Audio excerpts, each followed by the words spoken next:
അങ്ങയുടെ ഉമ്മത്തിൽ ഒരാളായി ഇന്നെന്നെ പരിഗണിക്കുമോ മോനെ എന്ന് വല്ലിപ്പയായ ഇബ്രാഹിം നബി അലൈഹിസ്സലാം കേണപേക്ഷിക്കുന്ന രംഗം. അത് നമ്മളെവിടെയായിരിക്കും? മുത്ത് നബി തങ്ങളുടെ ചുറ്റും മലക്കുകൾ പൊതിഞ്ഞു നിൽക്കുകയാണ്. ഹബീബിന് സെക്യൂരിറ്റിയാണ്, അവിടത്തേക്ക് അകമ്പടിയാണ്. ആ മലക്കുകൾ കഴിഞ്ഞാൽ പിന്നെ അമ്പിയാക്കളുണ്ട്. 1,00,000-ലേറെ വരുന്ന അമ്പിയാക്കൾ എല്ലാവരും നബി തങ്ങളുടെ പിന്നാലെയാണ്. അതാ മിഠായിയുടെ മധുരത്തിന്റെ ചുറ്റും ഉറുമ്പുകൾ വന്ന് പൊതിഞ്ഞ പോലെ ലക്ഷക്കണക്കിന് അമ്പിയാക്കൾ മുത്ത് നബി തങ്ങളുടെ പിന്നാലെയാണ്.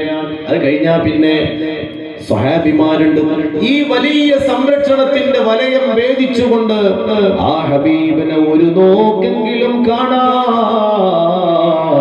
അന്ന് നമുക്ക് ഭാഗ്യമുണ്ടാകുമോ?